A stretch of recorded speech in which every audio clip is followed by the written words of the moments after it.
All right, it is a Saturday evening, and we have our project for the evening.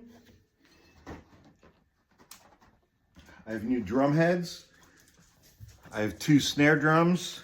This one is a 14-inch 10-lug Thomas snare drum that I recovered in that beautiful shell covering. The other one is a 10-lug big beefy Ludwig, a John Bonham snare, and we're putting new heads on them tonight. All right, so what I'm doing right now is I'm loosening all of the lugs on top.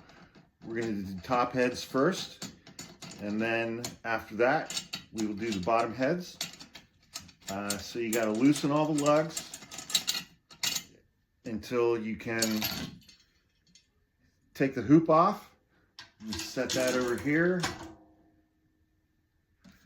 Take the old head off.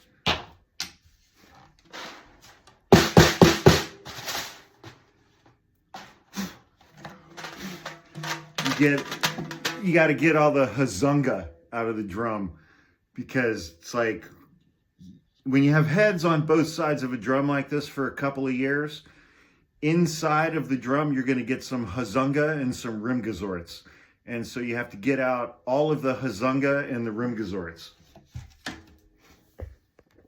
Then you pull out your brand new Remo coated single ply Ambassador drum head. All right, and you always take the logo and you align the logo where the snare pole is. This turns the snare on and it turns it off. On, off. So you always got to align the logo with the snare pole. All right, there you go. That's how the professionals do it. All right, so then you bring your rim back over, put it on, and you get the screwy things lined up with the other screwy things on the shell. And you start screwing the screwy things into the screwy things so that you can tighten the drum head with the screwy things. There you go. That's how you do that.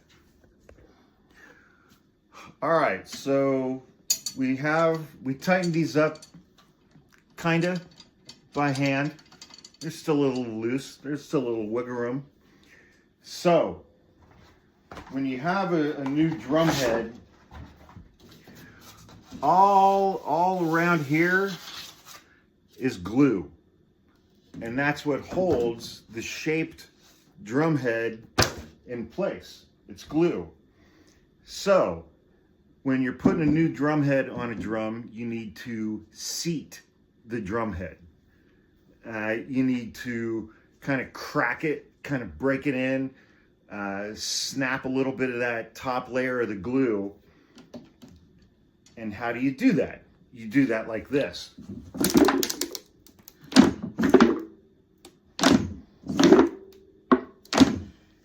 You do that 2, 3, 4 times, it cracks that kind of seal around the glue, and it helps you get that head seated and ready to be tightened.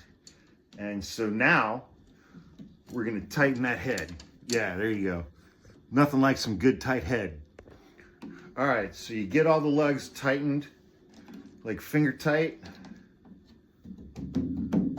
Sorry, this is an 8-lug snare drum, not a 10. This is 1 lug. All right, so what do you do now? So you have 8 lugs. So you tighten them about a 1/4 turn across from each other. And you just kind of go around in order so that the head gets tightened evenly. all the way around. There you go. Hear that glue crack? There you go.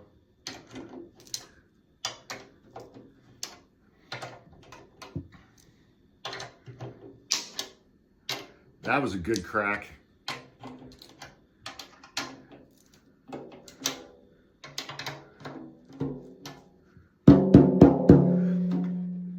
Yeah, it's not in tune, but you can turn the snare on.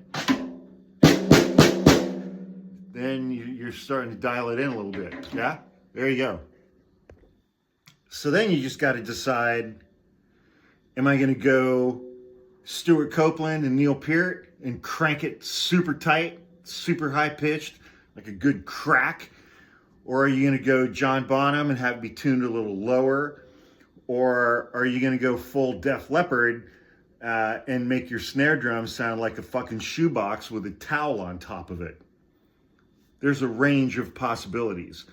Def Leppard's snare drum sounds like shit, and it always has for the last 42 years.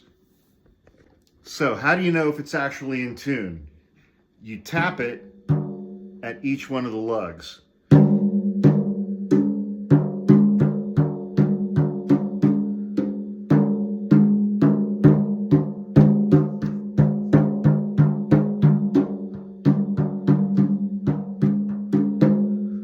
This one's a little tight.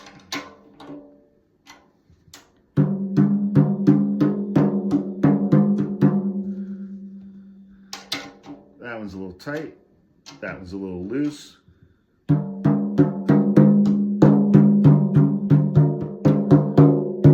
And then eventually you just say, fuck it, who cares? What's it sound like with the snares on?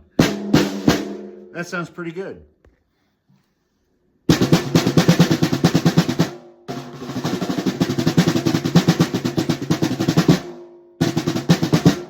It's close. We're going to let that head kind of stretch out for a couple of days, and then we'll come back and check it again. And I'm going to change the bottom ones too, but that'll be for another time. All right.